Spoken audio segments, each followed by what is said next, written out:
to another episode of Turn Left. I am your host, Indiana's own Dana Black, coming to you live. Yes, all the way live from Black Pearl Studios, where we talk about Indiana politics from the left side of things. Whoa, man, didn't I tell y'all we were at the midpoint of what was going on at the State House? There's so much, I'm not really sure if there are members on that other side that are actually concerned about real lives. And so we're gonna do some breakdown in my rant today, right? We're gonna break down, and we're gonna take this just the Senate. All right. So we're gonna take the good, the bad, and the ugly of the bills that will be going from the Senate over to the House. All right. So the good. Now this is from my Democrats, my Senate Democrats. Protections for parents with disabilities. State Senator Dave Needs-Gotsky of South Bend authored Senate Bill 259, which recognizes the parental rights of every parent, including those living with disabilities. Under this legislation, no individual can be discriminated against on the basis of one's disability in relation to foster care, custody, and adoption. Now, if you guys know, every time I get a chance to talk about Senator Dave or had him on the show, this was a piece of legislation that hit home to me because I am an adopted child and I know how valuable my parents were to my foundation. And no, I don't have any disabilities, and no, nor did my parents. Just making sure that people can have a loving home is all that matters. And so I applaud Senator Needs-Gotsky for this piece of legislation. He's got some more coming down the pike. He's got more. Don't sleep on him. He's going to be taking care of foster families and adopted families. That's what he's been focused on, and I'm so proud to call him a Democrat out of South Bend. Another bill, increase in workers' compensation benefits. Workers' compensation benefits are increased automatically, so in order to keep up with inflation and the increased cost of living, we must pass legislation to increase those benefits. Fortunately, the Senate passed Senator Talion's bill, SB 220, which increases benefits for injuries and disablements by 2% each year for 3 years beginning July 1st, 2021. So listen, if you get hurt on the job, the Democrats are looking out for you. They're writing legislation to make sure that you can be taken care of. So if you like that bill, SB 220, make sure that comes out of the House. This one actually has me kind of excited as well. Bipartisan support for a tax amnesty program. Senator Melton out of Gary authored Senate Bill 275 in an effort to aid Hoosiers who are struggling with the economic effects of COVID-19. This bill creates a tax amnesty program for participating counties, waiving penalties and interest on delinquent taxes. Y'all, think about this. Property tax. If you get too delinquent on your property taxes, they will come get your crib, right? So this is a bill that helps people stay in their homes. This is very, very important. Trust, know, and believe. I can't imagine why we wouldn't want to help people out when it comes to taxes, especially if they've been laid off. I mean, this COVID thing has just really shown us everything we need to know. And finally, on the good, the Juvenile Justice Reform Bill. One of the priorities of this session has been criminal reform. And this is what the Senate side has been focused on. The Black Caucus has been focused on. Senate Bill 368, authored by Senator Talion, again from Gary, or the District 1, deals with just that, as it makes important changes to the Indiana's juvenile justice system. Under the bill, certain juvenile offenses will be automatically expunged, and under most circumstances, a juvenile would be prohibited from being housed with adult inmates.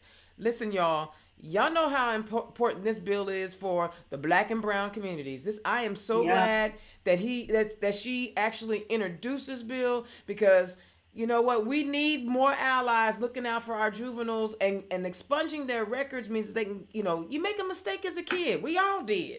We all do dumb stuff. You should not have that hoarded over you for the rest of your life. So thank you for that bill. So do y'all feel warm and fuzzy now? Like the State House is doing some amazing things for us? Okay. Here comes the bad. The conversion therapy bill that was authored by my dear friend J.D. Ford did not get a hearing. I want y'all to understand this. The therapy, I put in air quotes, the therapy that people think that they can actually change someone's sexual orientation. People do this.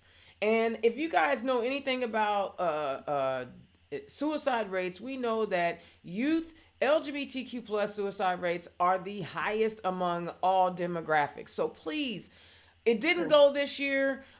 Even though we had national attention on it, we're going to bring that bill back again. Representative Chris Chung introduced it last year. Representative Sue Arrington has a version of this bill in the House. But, you know, it ain't like Republicans really care about the LGBTQ plus community. So are you really surprised? Okay, blanket COVID. More bad. Blanket COVID civil immunity bill signed into law. SB 1 passed out of the Senate and the House. Okay, so basically what this bill does, it says, dear Mr. Business Owner, if you do not follow the rules and you are somewhat negligent and somebody gets infected in your environment, yet they can't sue you.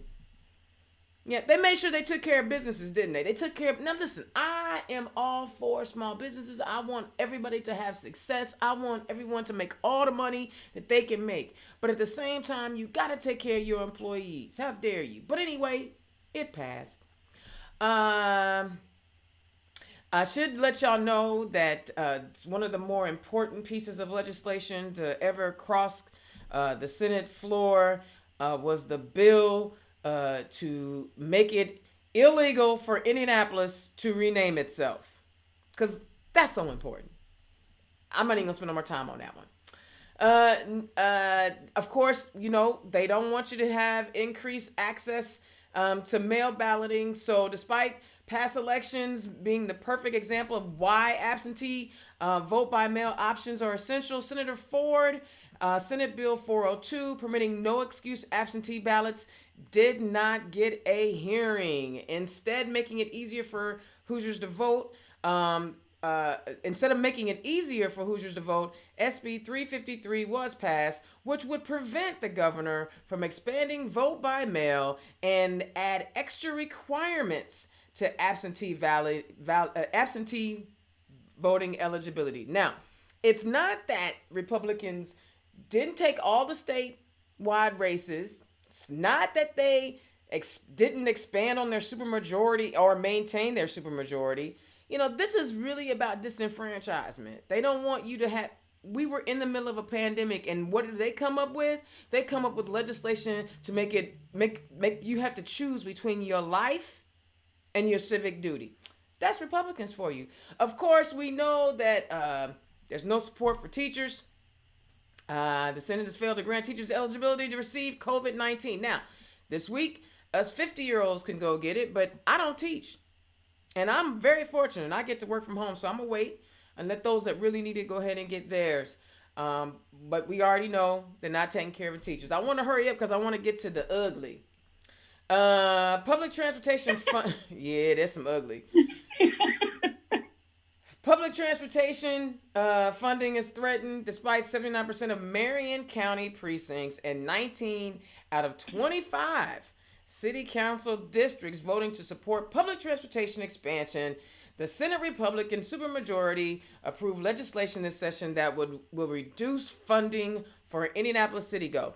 First of all, the State House despises the city of Indianapolis because y'all keep voting for Democrats and they will do whatever. And then the people that you elect mess around and pass police reform and all kind of things that we ask for. The State House don't like it, and that they will come for Indianapolis every chance they get.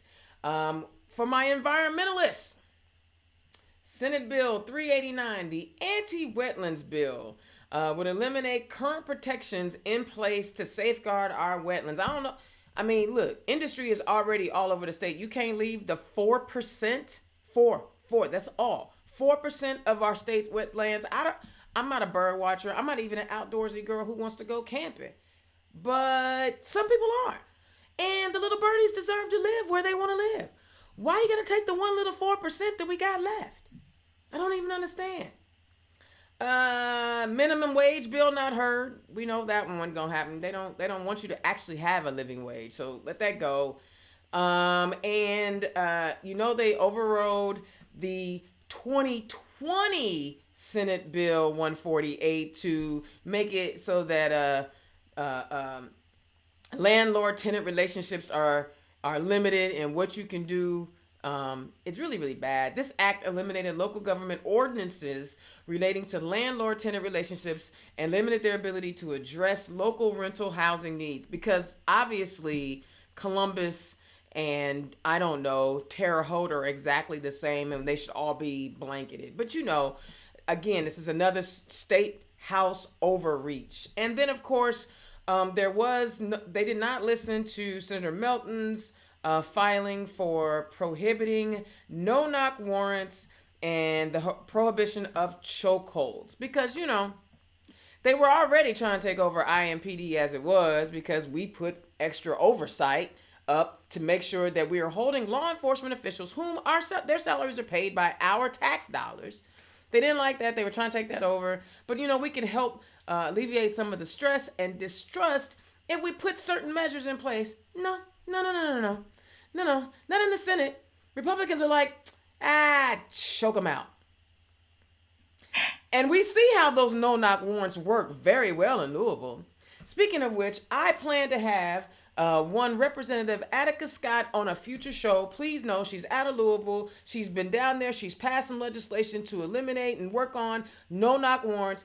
Dana Black, Indiana's own Dana Black, turn left. We are bringing you people from all over the state that care about the issues that we care about. All right.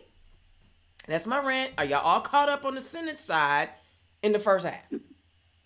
Go to iga.in.gov, research these bills, talk to your peoples, get your peoples on the horn, and advocate for or against the bills that you find that are acceptable or not acceptable in your community. All right, so y'all know we had the nonsense at the State House during Black History Month.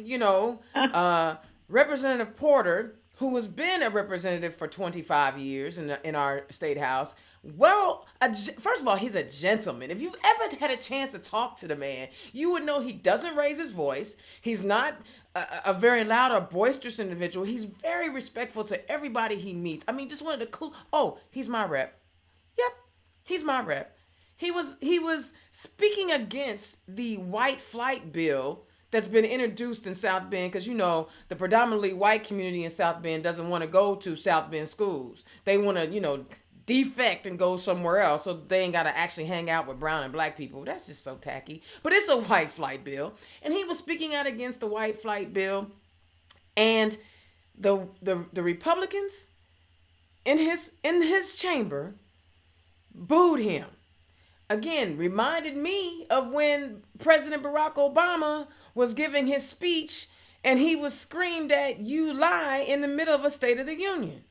That's disrespectful and it's racist because it doesn't. Why did those things only happen when black folk are doing their thing? I ain't never really seen white legislators get shot down like that, like they did Representative Porter. It was unacceptable. Then they wanted to go and beat up on Vanessa Summers, but she wasn't having none of that. She got all up in them. She wasn't having none of that. Excuse me. And there's been cause of action. But one of the things that we've all learned and recognized is that we all have biases. I do have biases, and I am working on mine. I am coming to terms with some of the language that I've been using that has been inappropriate. Especially, I've been using ableist language. Google it. And I didn't even realize. But today, if you don't know, this firebrand of a sister out of Bloomington, my girl, Jada Bee, she is on the Core Council of Black Lives Matter. Y'all welcome to the show, Jada Bee. Welcome to the show. Hey. Yo, Jay, I'm gonna What's tell you up? one of the. I ain't gonna lie. Every time you get in front of the peoples and you talk to the peoples, you give it to them raw, and Oh yeah. I appreciate your fire. So tell the people who you are and where you come from. All righty. Well, I'm Jada Bee. I'm from Bloomington, Indiana. Originally from Bloomington, Indiana. Many of the local politicians get it twisted. Think I'm a transplant or a student. I born and raised here in Bloomington, Indiana. And in fact, part of my family is several generations old in Bloomington, Indiana. I helped found Bloomington, Indiana, and we're a part of many of the industries in Bloomington, Indiana.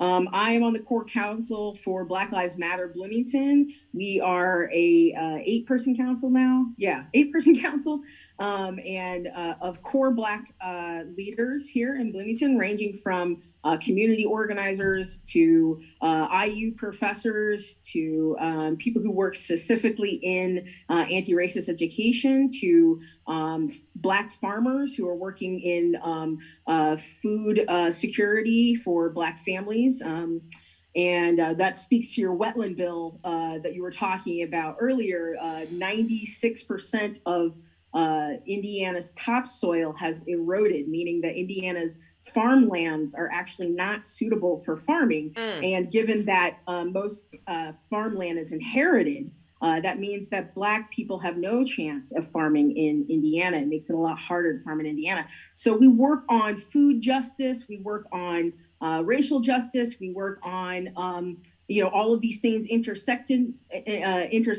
We work on homelessness issues because they all intersect with Black issues.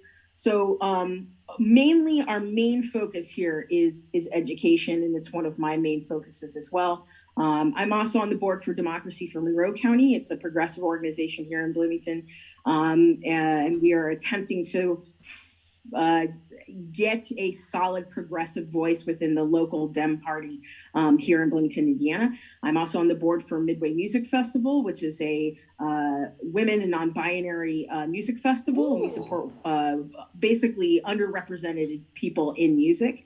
I'm in several bands. I own my own business. I'm a local business owner. It just keeps going. I actually have 2 businesses. I'm an event planner, and then I make products and sell products that are connected to herbal remedies and African traditions, as well as Native American and spiritualist witchcraft traditions. So yes, I do a lot of things. I'm tired and now. I'm gonna go home and go to bed because you done wore me out. So, and that's I didn't get into the other boards and commissions that we're going to. So so but, in other words, you're slightly active in the community, just a little, just a yeah, little bit. just slightly, and that's just the stuff I've been doing the last 5 years. I didn't I love mention it. anything before that. So I love it. So, um, here you are in the midst of, I've watched you do all of the work that you've been doing over the last several years. Again, I say 100% unapologetic. Where did that courage come from, Jada? How do you walk the world as confidently as you do? wow, Oh, Dana, wow. did I throw you a curveball? My bad. I know. No one has ever asked me that. And in particular, in that way, usually they're shouting at me, "How dare you?" Um, Baby, so, consider the source. Consider the source. uh, I mean, my parents are, a very strong foundation for me. And, they basically taught me not to take any crap from anybody. And, you know, walking in this world as a biracial person, you get it both ways, right? You're not Black enough to be Black. You're too Black, in the white world. They're never going to let you know that you're anything other than Black, right? But Black people are constantly questioning your Blackness. And so um I don't have that and problem. right, yeah, no, I know. But and being queer, it is this, it's a whole other layer of like, you toughen up, or you're going to get stepped on. You know, my parents taught me not to get stepped on. And so I was just talking to somebody online. I was talking about, you know, you know, the concepts of tokenism and the concepts of being a show pony. And really the reality is that whatever personality that the creator put into me, they did not put in a personality that goes along to get along. They did not put a personality in that just says, sure, fine, I'm just going to accept the status quo and go with it. And so I physically can't do it. I can't even create routines for myself that I follow. So how can I possibly follow the routines of the mortal? And I understand that. Like, that's one of the things that I found that we were kindred spirits in, right? And that, you know, we're going to live our truth.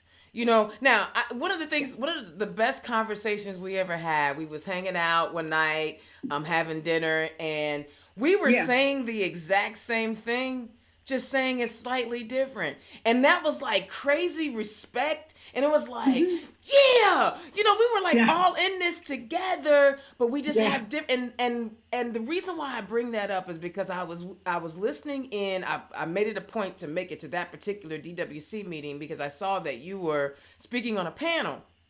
And one of the things that you talk about is, hey, you know, white brothers and sisters, don't continue to use the same black voices all the time. You gotta have diversity of thought.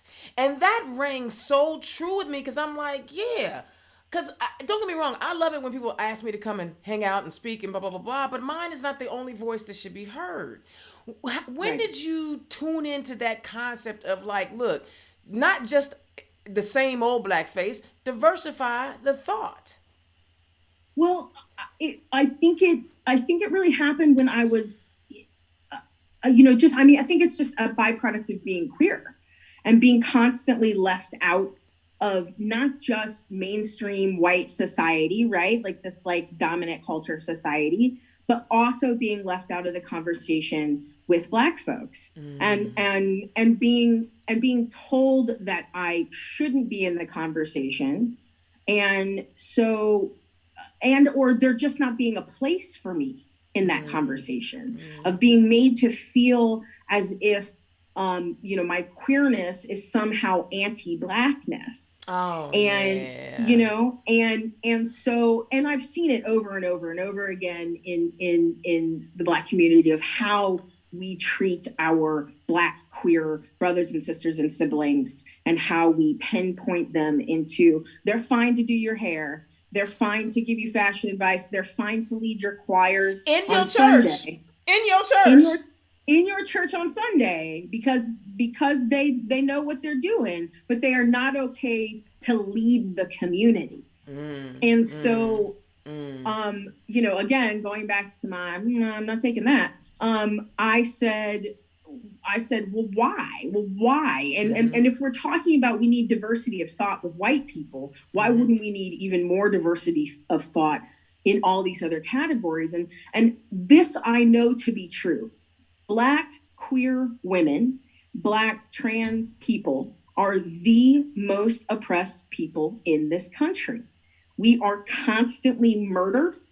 We are constantly ignored. We are constantly marginalized. Our health issues, our mental issues, you know, all of the health concerns around our physical body and our mental health is constantly ignored, constantly pushed to the side, even more so than cisgendered Black women and men. And so, you know, heterosexual Black women and men. And so if we're truly going to do this revolution thing and change our society, then, you know, let's get biblical. That what you do for the least of my people. You know, it's that you have to look at those who face the most consequences, who face the struggle on a multi-tiered level, and put them to the forefront. That, in my opinion, is what the Black Lives Matter movement was started on and what it has continued to be about. And it's the Black Lives Matter movement that I want to be a part of. It's the Black Lives Matter movement that I believe can be transformative. It is Afrofuturism at its best, to project ourselves into the future of being an inclusive community where Black, queer, trans folk are leading the way and are no longer being forced into the closet and kept as a dirty little secret. When even if you look in our history, Black queer leaders were always there. We were always there and leading the way. And I don't have enough room in my closet for me and my shoes. So I'm going to need some. Right? I mean, I'm just going to need them to understand. Indiana's own Dana Black, turn left. We are talking to Jada Bee, core council member of Black Lives Matter B-Town. And I find it interesting. I did not prep you, and people know, if you've ever been on my show, you know I don't throw out questions in advance. And the very thing you're talking about, our party is, and I know that, you know, I'm still a Democrat. I'm always going to be a Democrat because they're the ones that are creating the policies that fit. But, you know, we're also dealing with that very same issue internally, where we have got to, and I think your approach is, I think your approach is great, because the bottom line is we got to love each other up, right? We've got to love each other up. And we can, you know, we can pretend like we want to beat each other down, but guess what? Gay folk ain't going nowhere. I don't care. And, you know, some of us are just more chocolatey than others. That's all. That's all. Indiana's own Dana Black, turn left. Black Lives Matter, B-Town with Jada Bee. Jada, now you guys actually have a training program. Break down for us the, you know, because I imagine there's like different levels and different ways, because we want people to know that if you're looking for bias training, why not get some of that bias training and spread that money around to some of these Black managed bias training institutions? Talk about your training platform. Well, I'm going to be, let me be very clear. We do not do bias training. Oh, we okay. do anti-racist training. Excellent. And in particular, the training that we have been offering elected officials here in Bloomington is anti-racist policy training. Okay. And where we are specifically looking at how to become an anti-racist, what is anti-racism, and how to become an anti-racist, and then how to apply that anti-racism to your policy. And so there are so many articles out there that are specifically talking about how bias training doesn't work, how it actually creates more biases and things like that. And to an extent, those who are authoring those articles are picking up on something.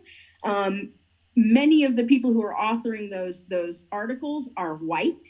And so maybe it doesn't work for them for other reasons. But really what it is that most bias training, most implicit bias training does not locate the harm. Okay. So it doesn't, it says people are biased and we should be aware of our biases in this like nebulous like cloud of information flowing at you, and you don't get to locate the harm. What anti-racism does is it locates the harm. Okay. We say white supremacy, and we're not talking about the Klan marching down the street. We're talking about the white supremacy that underpins all of American society, in particular, is the cause of the harm. And the answer to that is anti-racism.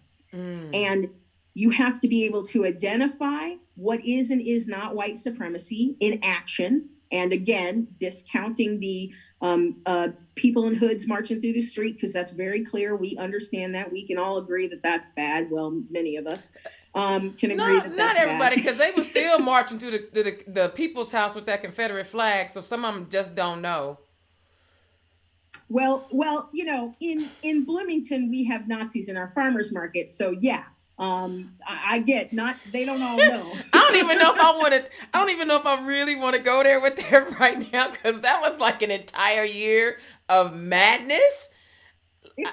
It's still happening. I know. It's still happening.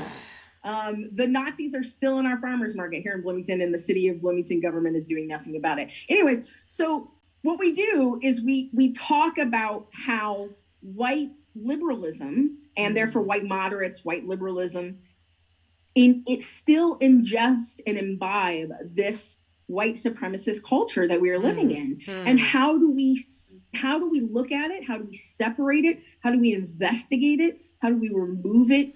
And then also, how do we check our policy making so that it's not white supremacist either? If you are have racist thinking, your policies are going to be racist.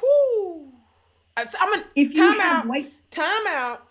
Indiana's on Dana Black, turn left, hanging out with Jada Bee, Black Lives Matter, B-Town. I'm going to need you to repeat that last sentence. Yes. If you have racist thoughts, opinions, ideology, and I'm saying if because you do, but if that is the position you are starting from, any policy, procedure, ordinance, anything that you create is going to be based in that white supremacist, racist ideology. And so the only way to free yourself from it is through anti-racism, is through investigating not only the work you're doing as a politician, as a business owner, as an organizational leader, as a community member, but also investigating that white supremacy within yourself, interrogating it, breaking it down, spending time focusing on how your language, your behavior, the way you see the world is white supremacist, has a white supremacist ideology, and removing it, and then being in community with Black people and diversity of Black people in order to help change your world or the world and your thinking.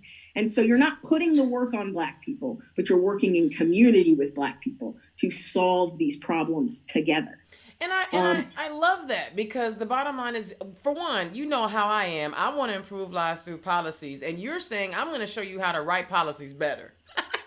Okay, I see that's sisterly love. One of the things what I found, we're living in this cancel culture and everybody wants to cancel someone out. And I tell people all the time, I'm 50 years old. I have a whole bunch of mess in my life that I wish I could undo. So I try not to cancel people because I know that I am a flawed human.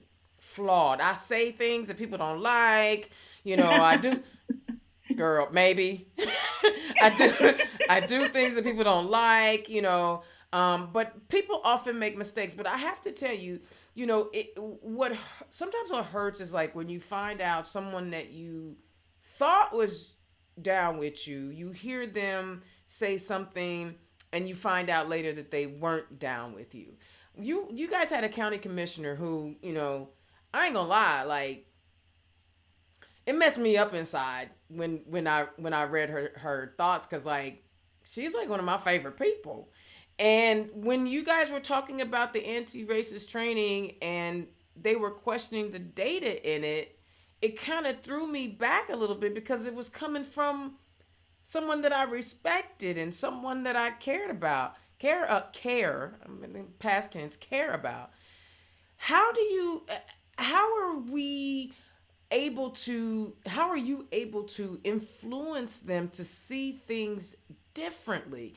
We can talk about understanding that you have racist ideologies already existing, but as soon as you call them a racist, they tune out and they don't want to hear nothing else. So how do you break through that for them to feel what you're trying to serve them up? Well, some of it has to do with solidarity with other people of color, BIPOC folk, continuing to hold their feet to the fire so that they don't have the one Black friend to run to that says, no, you're okay. That is really horrible. Yeah. Or that I have a Black mate, or that I have a Black child. That doesn't relieve you of the work that you. If I hear that, that's probably the one that really bites me. You are saying that you love somebody, be they a child or a mate, but then you want to use them as a prop. Oh So yeah. not cool. But anyway, And we've seen that with local politicians. We've seen that with people on the school board here. Using their proximity to Black and brownness to excuse behavior. And so we're asking for that solidarity, but we're also asking for solidarity with like-minded anti-racists. So white like-minded anti-racists to continue to vocalize our assertions of, look, you need to investigate your proximity to white supremacy and your connection to it. It is difficult. It is very difficult and it's because hard. You're right. Once you say, insert politician's name, insert boss's name, insert whatever's name, you are acting in a racist way. You're not even calling them racist. You're saying you're acting in a racist way. You're saying this specific thing that you did was racist. People are more offended that you would call them racist than actually investigating their racist and so part of what we're doing in the training is breaking down what that is. That's called white fragility. I read that one. Yeah, right. And so white fragility was, however, coined by Robin DiAngelo, but we're using it in a more holistic Black sense. It has since been taken over from her and taken out of her hands a little bit, and is now in the hands of Black scholars who are dealing with that. But what we find often is exactly what you're talking about, is that people constantly question our expertise. People constantly question our credentials. We had to prove our credentials over and over and over again. Most of us have doctorates, master's degrees, at the very least are college educated from the university in our hometown. Hello, which is how you ended up in Indiana to begin with, but we ain't gonna go there. Right. So some of us were. I was born and raised, but yeah, some of us were, just luck of the draw. But we have all of the alphabet soups behind our names to prove that we are experts, and yet we are still constantly questioned on whether or not we are the appropriate people to teach about anti-racism. Well, who is then? Exactly. If it's not us, who is? Well, because there's no way that they could ever truly articulate how the policies or whatever they're doing is going to negatively impact me. I had a conversation with an individual who was a little disturbed at how the Biden administration, no, don't get me wrong, Joe Biden was my number one pick. Stacey Abrams was still my number one pick, and I'm still wanting Stacey Abrams. I don't care what nobody say. Ever, right? and look, wait a minute, sis. I got my Nina Turner sweatshirt. I got my Nina Turner sweatshirt because I'm keeping it real, right? So I was having a conversation and they were highlighting how the Biden administration is more reflective of America. It is not going to be, 100% Black folks. We need to get over that, right? But it's more reflective because every community should be represented in our government, and Biden has done that. And I heard him say, well, why does any of that matter? Why can't we just be Americans? Well, see, dog. When we were just Americans, we was living under Jim Crow. We had the Chinese Exclusion Act. We had Japanese internment camps. We had the Native American. When we were just Americans, it was just a country filled with Native Americans. That's when we were just Americans. Hello. I mean, it's the idea that you would think that in a government that is governing a diverse populace that you wouldn't have a diverse government. What the hell? What kind of stupid is that? Sorry, did I go there? So what you're talking about is something that we actually teach in our anti-racism workshops through a book called Decolonizing Wealth by Edgar Villanueva. Edgar Villanueva is a brilliant Native. He works in. Sorry, my brain is locking. Right. He works in philanthropy. Thank you. My wife is here to help with the words. And so that's what a good wife is for. Yes. Especially when my brain gets locked up like a keys on an old typewriter. Decolonizing Wealth is specifically about using medicine or using money as medicine in a Native American and indigenous way. So decolonizing the concept around money as a way to redistribute what was taken. Okay. And It's an amazing book. It's wonderful, but he specifically talks about what I've been calling sort of the rule of 33, which is that when you have 33% of a board, of a city council, of a county council, of your state house is BIPOC, then what you get is this relationship that can happen where you're not just getting your tokens, you're not getting two opposite opinions where you can pit Black and brown people against each other. You're getting a consensus forming when you have at least 33%. Mm-hmm. And so again, it looks a little bit more like people's everyday lives, right? Mm-hmm. It looks a little bit more like the country that we actually live in when you start moving past, when you get into 33% and up, you're getting more of the community. And when you bring that diversity of thought to the table, then you don't just get the same ideas rolling around all the time. You don't just get the same bills being introduced that have no substance of effect on people's lives, mm-hmm. or actually hurt people and mm-hmm. harm people. Mm-hmm. You are then also getting that perspective that you need on policy making.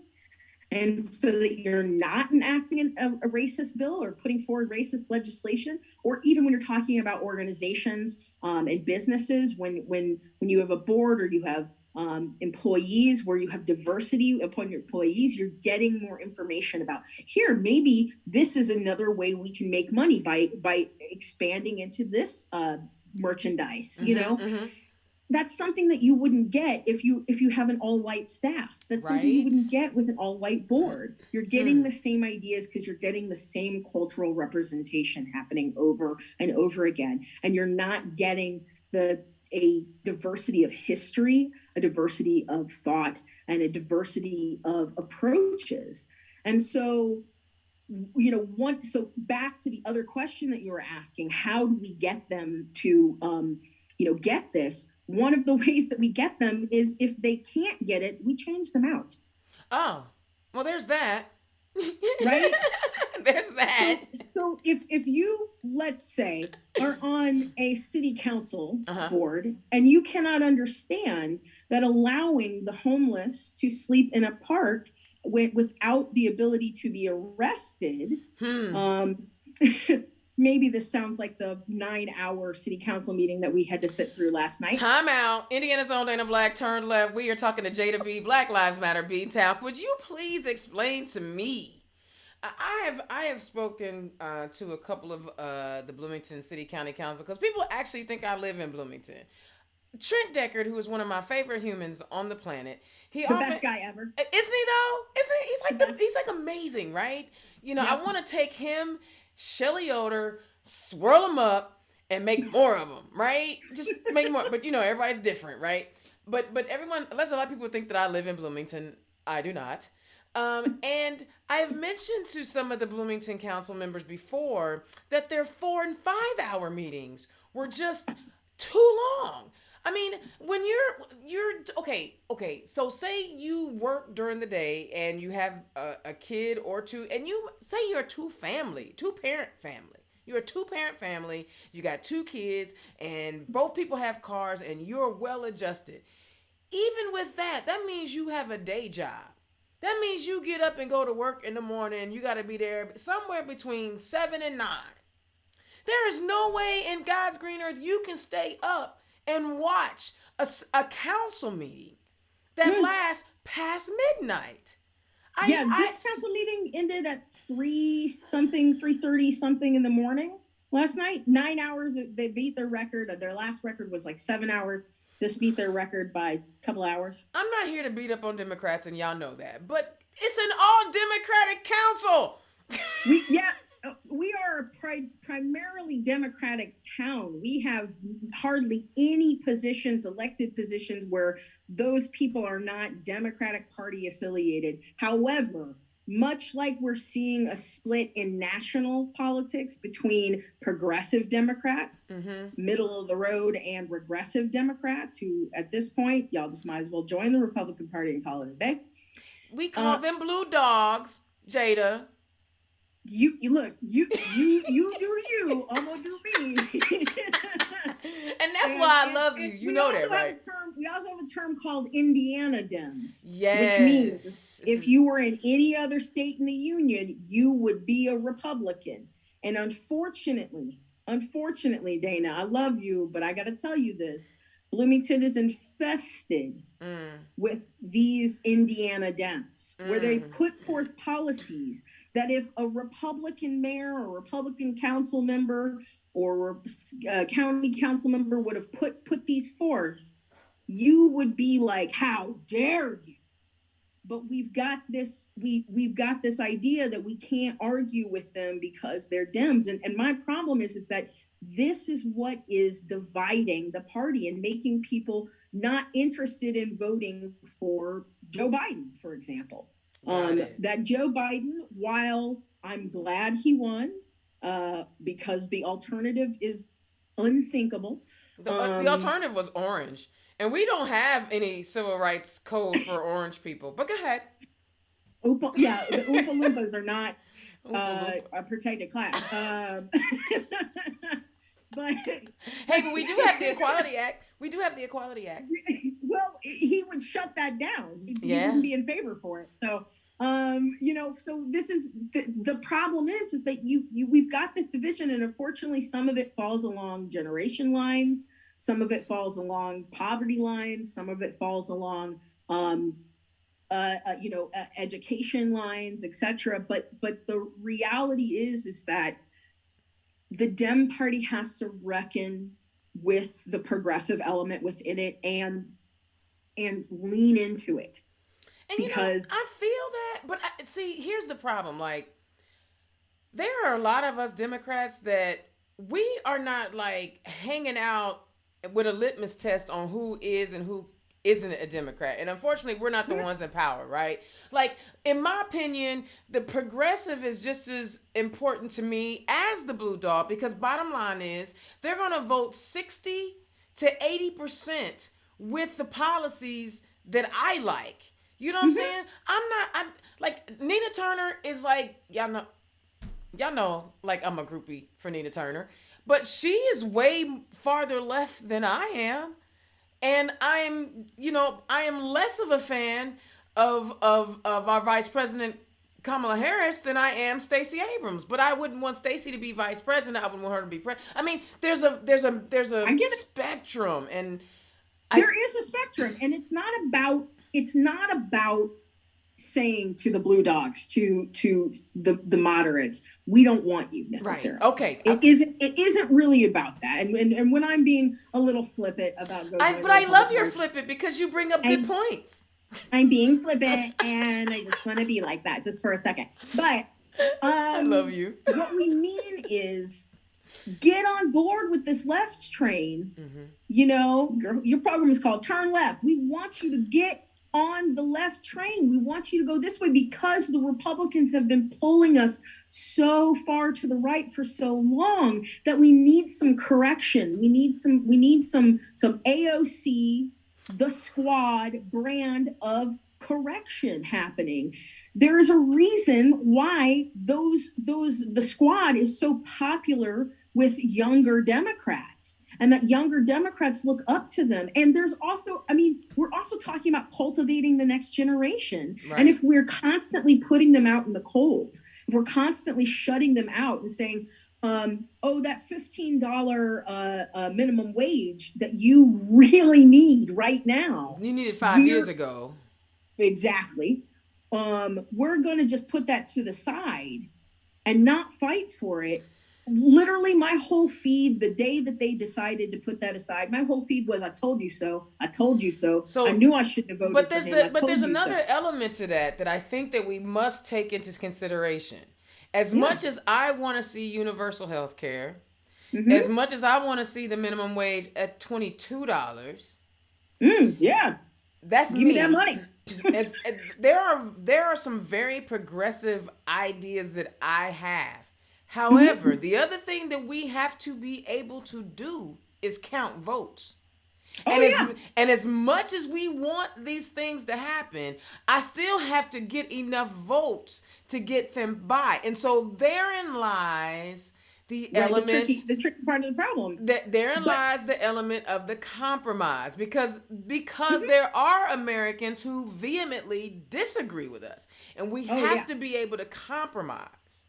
But my question is how many votes are we leaving on the table by compromising too much? That is a question that I do not have a scientific answer for. But Right. it's a very good question, but I don't And know. let me be clear. Stacey Abrams, who look, if that lady said, that's it, I'm running, I would be like, I'm moving to Atlanta, girl. Actually, I had already said if she was running for president, I was gonna stop what I was doing and I was gonna run her Indiana office. That's all it was. I was just gonna shut her down. No turn left, no deputy chair of engagement. I am going to be Stacey Abrams gopher. Go for Right. this, Yeah, go for that. right. But I mean, listen, But if Stacey did the unthinkable in a state that was, this like, what's going to happen here? And she did that by doing the hard work of turning out people who don't normally vote. But it was also right? a coalition, right? And that's it was a coalition. It was a coalition. Let's be clear, it wasn't just Stacey. Yeah. Yeah. So, I gotta, because they yeah, it you wasn't wouldn't Stacey. you would be surprised how many messages Sister Girl gets saying, Dana, you're our Stacey. No, I'm your Dana. I'm your Indiana's own Dana. That's it. That's all. That's all I can be. I ain't as smart as that chick. I got into it online when people were like, well, we need more Stacey's. And I was like, every state you are in this union has their own version of that, who has been working hard. And I immediately thought of you and I was like, look, Dana Black, so where's her money? So where's her entourage? Where is giving her the keys to the kingdom to make this happen, to flip this state? Because clearly it has been flipped before, so it can flip again.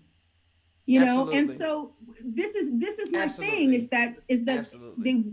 people, younger people, they want Dana Black.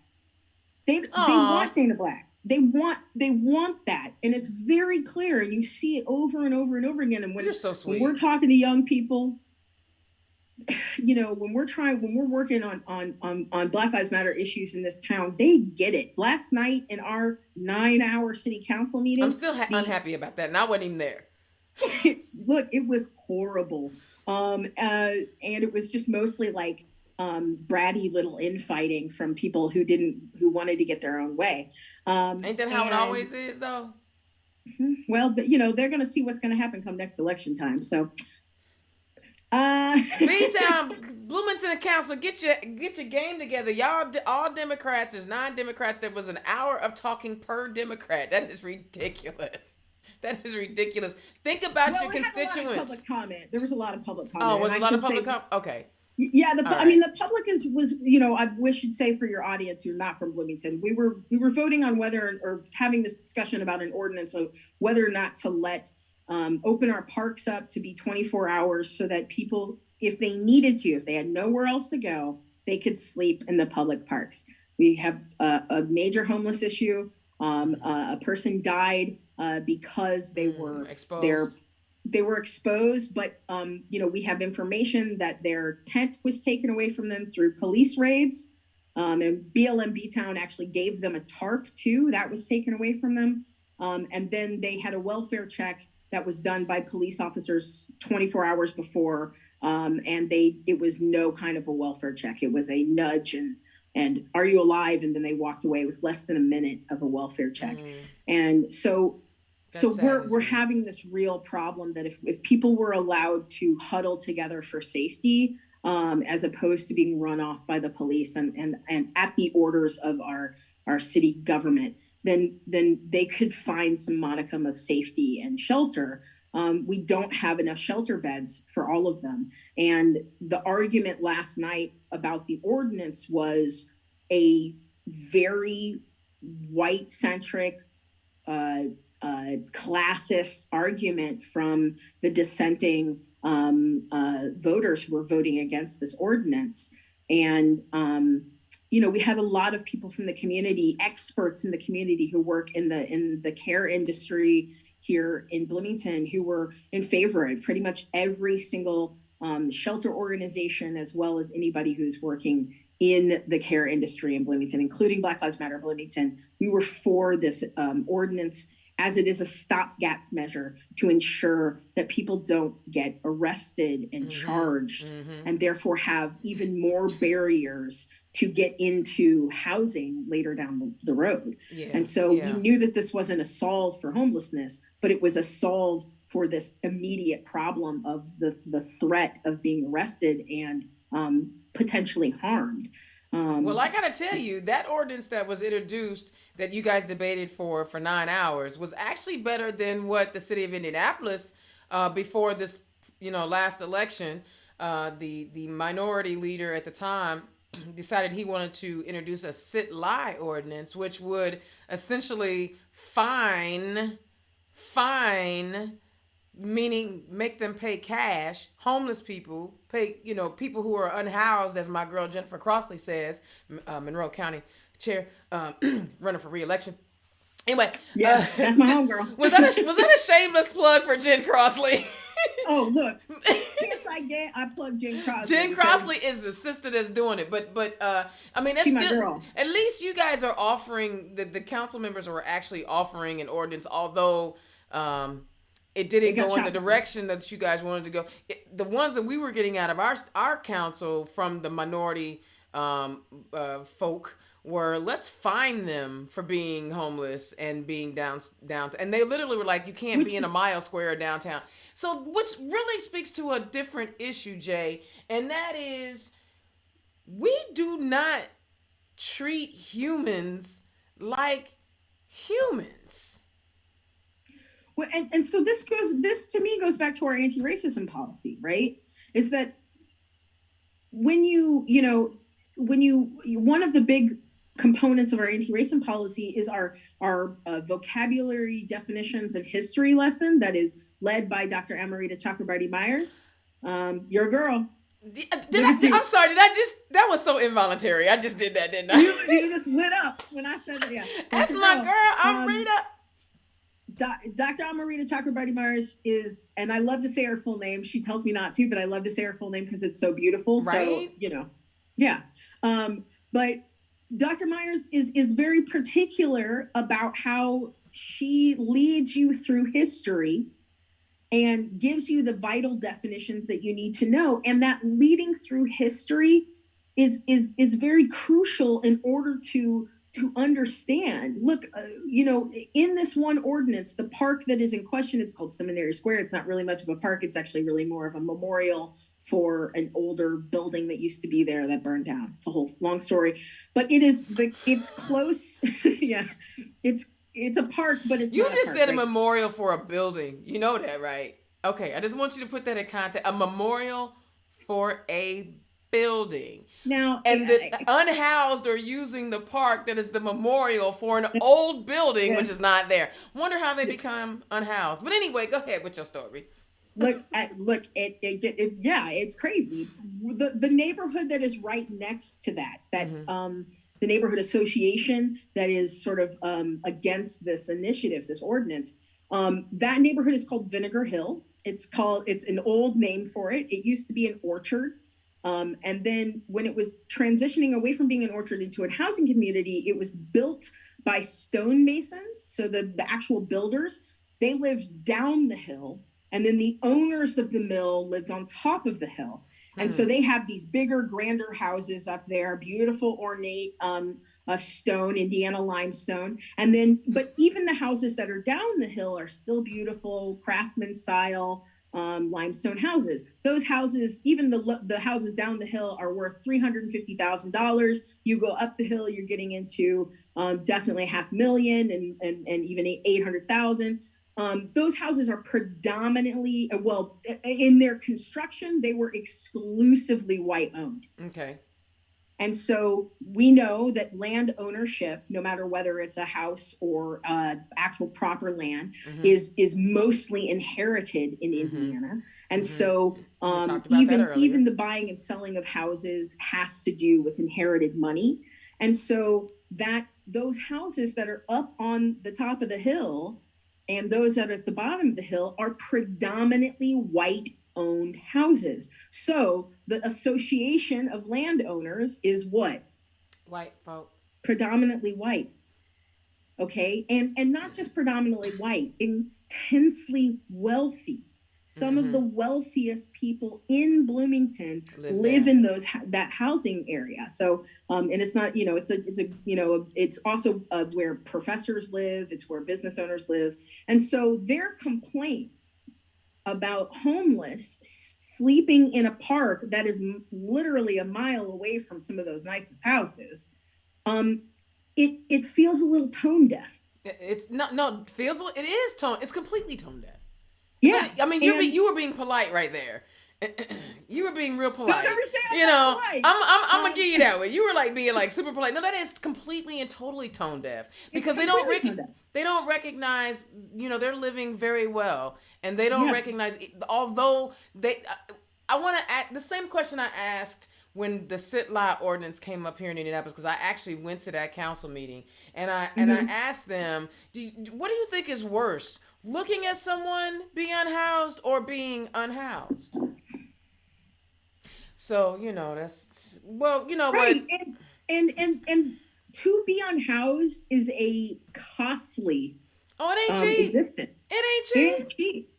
And people are constantly saying, well, they don't pay any taxes or whatever. They pay all the same taxes that we do when we go and buy food. And in fact, where they have to buy food often is they need to buy ready-made food, and so they're actually paying way more taxes, and it's a lot more expensive for them to eat and to get the necessities that they need, because they don't have a house to go home to prepare the pasta that only costs 97 cents, right? And then you add on, one of the things that we're looking for our parks is to have a bathroom. And so that's one of the complaints that people are having, is that they're cleaning up human excrement. Well, there's no public restroom for literally. So you're trying to offer solutions to their complaints while at the same time being humane to the people who are unhoused. Right. So if you're an unhoused woman, if you're an unhoused, or let me be clear, an unhoused person who menstruates, what do you do? Yeah. How do you negotiate your basic human functions when you're unhoused? And the city's response is, well, we'll build a multi-tiered bathroom facility, but it's going to cost hundreds and hundreds of thousands of dollars. And we're like, no, that's not. You don't need all that. You don't need all that. You can get a contract with a company that'll bring you a fresh bathroom every week, or however they do it. You know what I'm saying? Shoot, I said I would put together a team full of lesbian builders, and we'd get it built. Well, see now you didn't. That's how you end the show. Go on and get the lesbians together. This is Women's History Month. Lesbians about. Now, I'm not one of them handy chicks that know what to do with a hammer and a nail, but I do fix computers. So whatever you need on that end, everybody got their skill set. This summer, I'm going to teach you how to build some stuff. You're going to come down here, and I'm going to make. I'm good. I don't like dirt. I don't like splinters. That's not me. I'm not getting my hands dirty. I love you so much. Dust. Wait a minute. Dust in computers is not a good thing. I don't want green. I'm good. Everybody stay in the farm. I'm taking you to Lauren McAllister's farm, and you're gonna pet a sheep. Pet a sheep. Man, look. I'm gonna tell you something. You're going to a black farmer's farm, and you're going to pet a sheep, and I'm going to teach you how to build something. That's what's happening this summer. You better believe it. I'm not doing it. You got me messed up. You got me messed. I'll wait for you at the vineyard. Look, I'll get you right now. Wait a minute. I would rather hand out bottles of water while y'all do that. I'm not. There are just certain things that I'm just not gonna do. I'm good. Indiana's own Dana Black, turn left. We are chatting it up with Jada Bee from Black Lives Matter B-Town. Jada, I've got to cut this because, this goes on radio now in an hour slot. But tell the people where they can find you and book your organization to come give them, these elected officials, the anti-racist policy creation training. Did I get it right? Yes. Anti-racist policy training. Yeah. So the best thing for you to do is to email us at Black Lives Matter B-Town, that's BTOWN, @gmail.com.